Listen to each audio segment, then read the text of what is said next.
नमस्कार साथियों।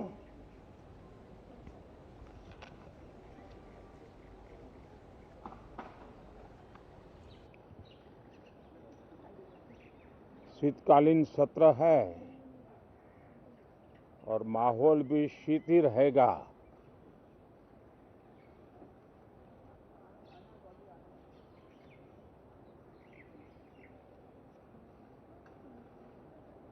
दो 2024 का ये अंतिम कालखंड चल रहा है।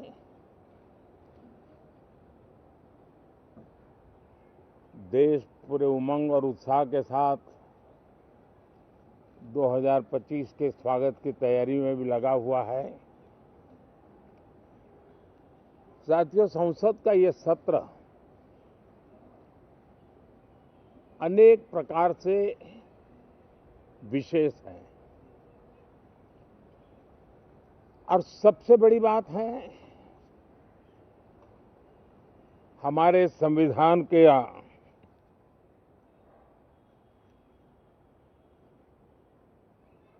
75 साल की यात्रा, 75वें साल में उसका प्रवेश, ये अपने आप में लोकतंत्र के लिए एक बहुत ही उज्जवल अवसर है। और कल संविधान सदन में सब मिलकर के इस संविधान के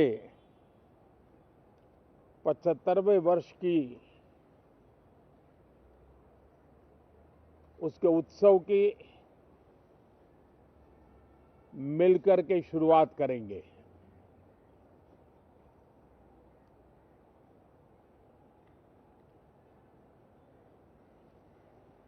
संविधान निर्माताओं ने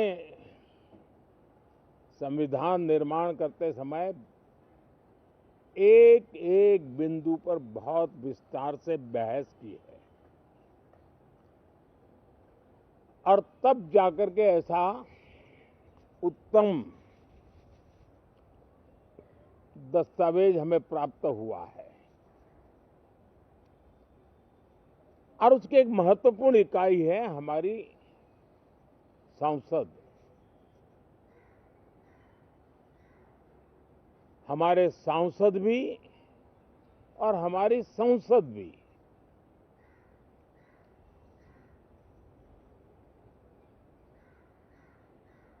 पार्लियामेंट में स्वस्थ चर्चा हो,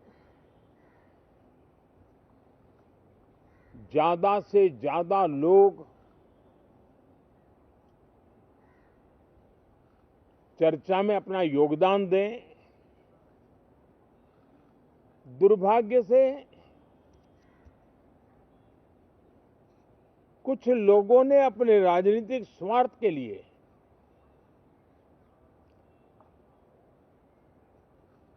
जिनको जनता ने अस्वीकार किया है, वे संसद को भी मुट्ठी भर लोगों के हुड़दंगबाजी से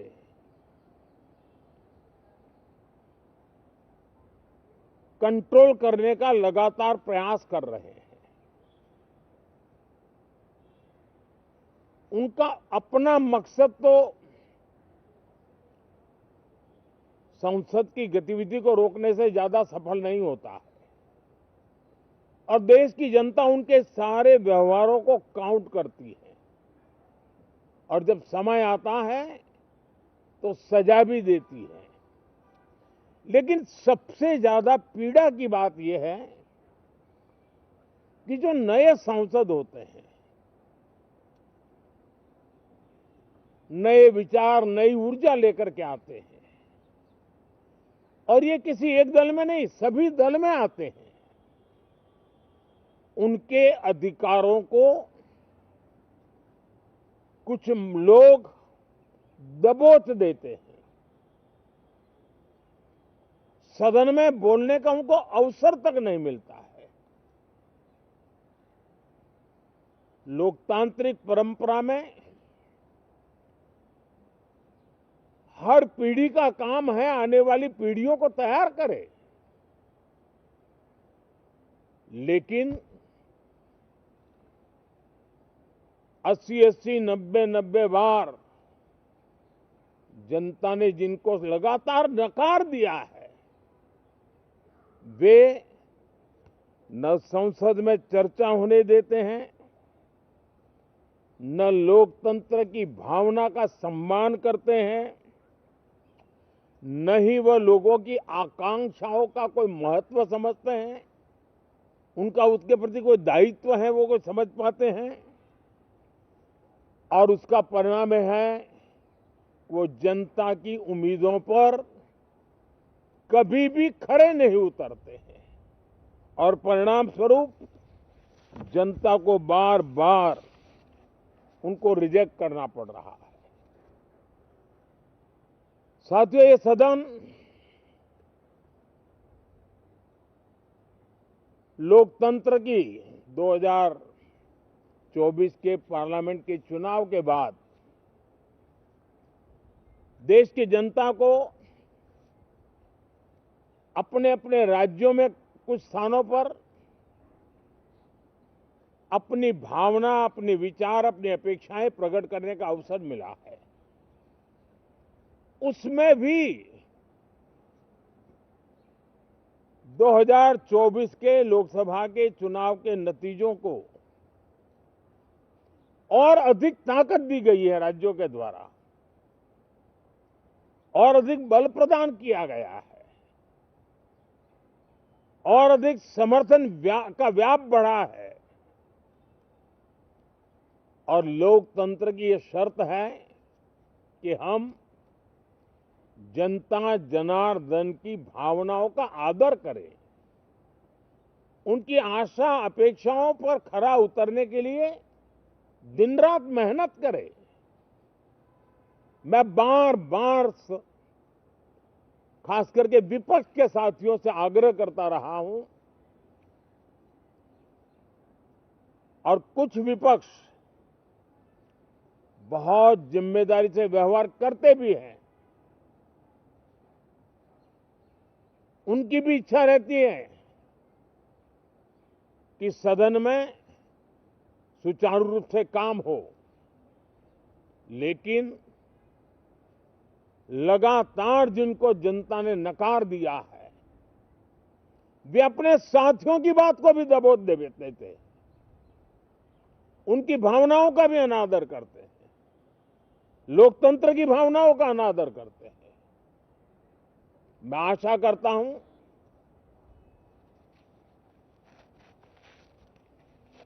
कि हमारे नए साथियों को अवसर मिले। सभी दल में नए साथी हैं, उनके पास नए विचार है, भारत को आगे ले जाने के लिए नई नई कल्पनाएं हैं। और आज विश्व भारत की तरफ बहुत आशा भरी नजर से देख रहा है, तब हम संसद का समय का उपयोग वैश्विक स्तर पर भी भारत के आज जो सम्मान बढ़ा है, भारत का प्रति जो आकर्षण बढ़ा है, उसको बल प्रदान करने वाला हमारा व्यवहार रहना चाहिए।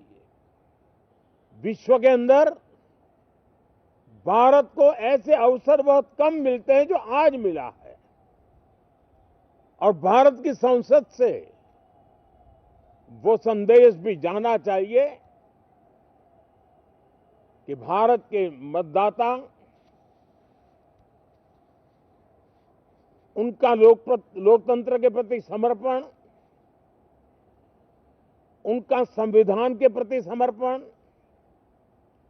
उनका संसदीय कार्य पद्धति पर विश्वास, संसद में बैठे हुए हम सबको जनता जनार्दन की इन भावनाओं पर खरा उतरना ही पड़ेगा।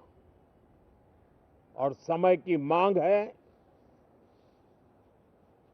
हम अब तक जितना समय गंवा चुके हैं उसका थोड़ा पश्चाताप करें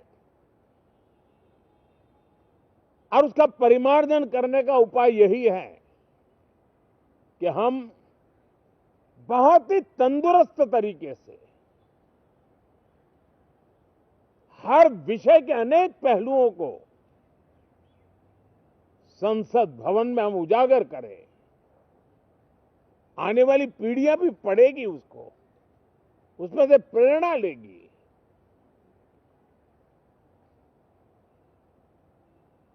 मैं आशा करता हूं कि ये सत्र बहुत ही परिणामकारी हो, संविधान के 75वें वर्ष की शान को बढ़ाने वाला हो, भारत की वैश्विक गरिमा को बल देने वाला हो, नए सांसदों को अवसर देने वाला हो, नए विचारों का स्वागत करने वाला हो। इसी भावना के साथ मैं फिर एक बार सभी माननीय सांसदों को उमंग और उत्साह के साथ इस सत्र को आगे बढ़ाने के लिए निमंत्रित करता हूं, स्वागत करता हूं। आप सब साथियों का भी बहुत बहुत धन्यवाद। नमस्कार।